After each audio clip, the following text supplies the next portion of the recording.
In the summer of '92, despite the offstage fireworks, Guns N' Roses joined Metallica for a stadium concert tour.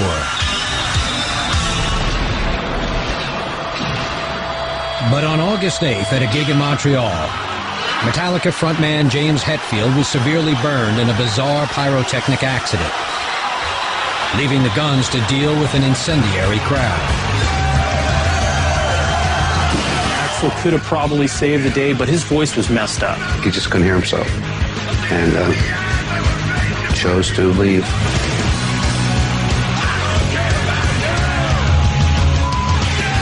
I went out to the stage, and they're shredding the place. There, I saw bonfires, and this is an enclosed stadium.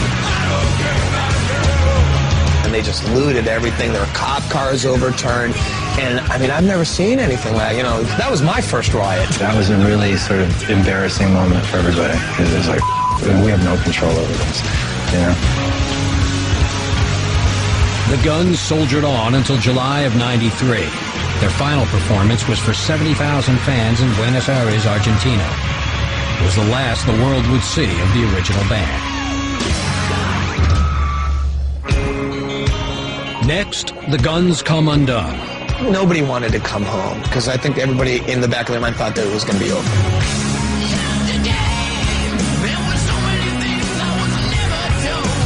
When Behind the Music continues.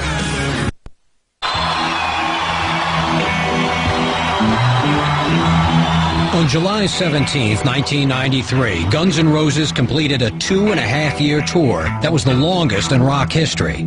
But as the band touched down in Los Angeles, their future was more uncertain than ever.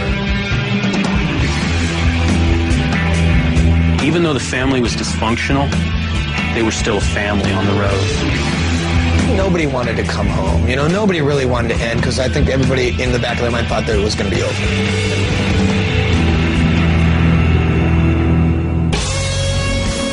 In November of '93, Guns released a collection of cover tunes called The Spaghetti Incident.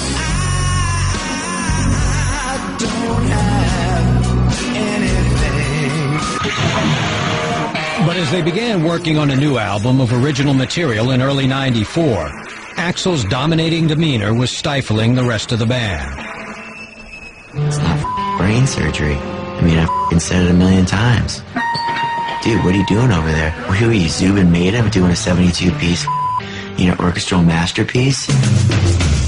In December of '94, GNR managed to cobble together a cover of the Rolling Stones' Sympathy for the Devil for a movie soundtrack. It would prove a sonic farewell for Matt, Slash, Duff, and Axl.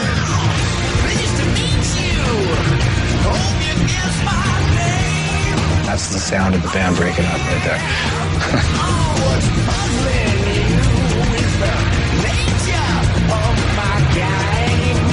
Slash and Duff and them had much less patience for eating the amount of they had to eat to keep everything going. A band is a marriage, and they were bound for divorce court. In October of '96, Slash finally quit the Guns, and Matt Sorum and Duff McKagan soon followed suit. In the aftermath, Axl virtually disappeared for half a decade, attempting to reinvent Guns N' Roses with a brand new cast. This has taken a long time. Yeah, but it's also how do you rebuild something that got so big and replace virtually every person on the crew, every single thing. Axl took his new Guns on the road in 2002, but the North American tour was fraught with cancellations and unraveled after only 15 shows. As for the new album, that's been in the works for nearly a decade. Well, I think the guy has really fought hard to make Guns N' Roses relevant to whatever was going on.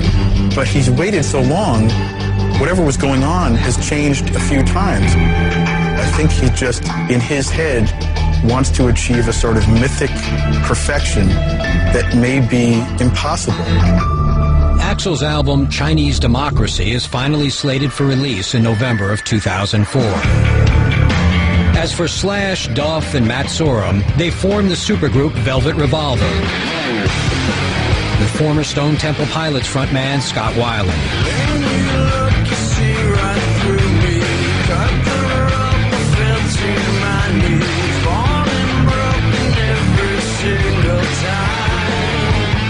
June of 2004, they released their debut album, Contraband, touted by critics as a scathing blast of righteous rock. I'm out on the road, I'm touring, I'm on stage.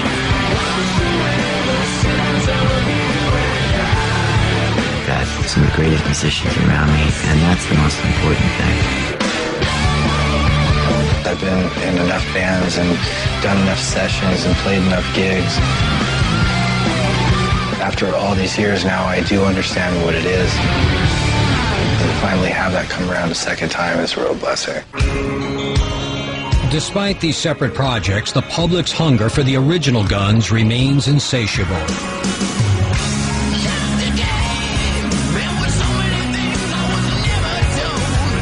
In April of 2004, a greatest hits collection debuted at number 3 on the charts, but a full-scale reunion seems highly unlikely.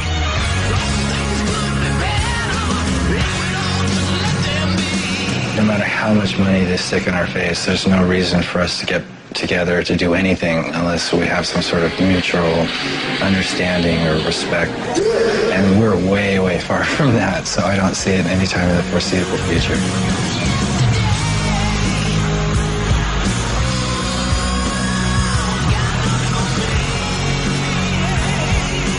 Whatever the future holds, the band's legacy will live on.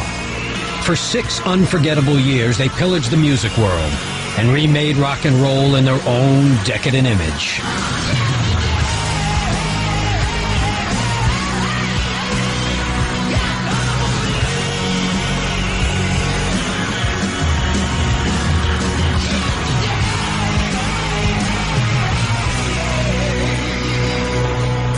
That was a great experience, a great time.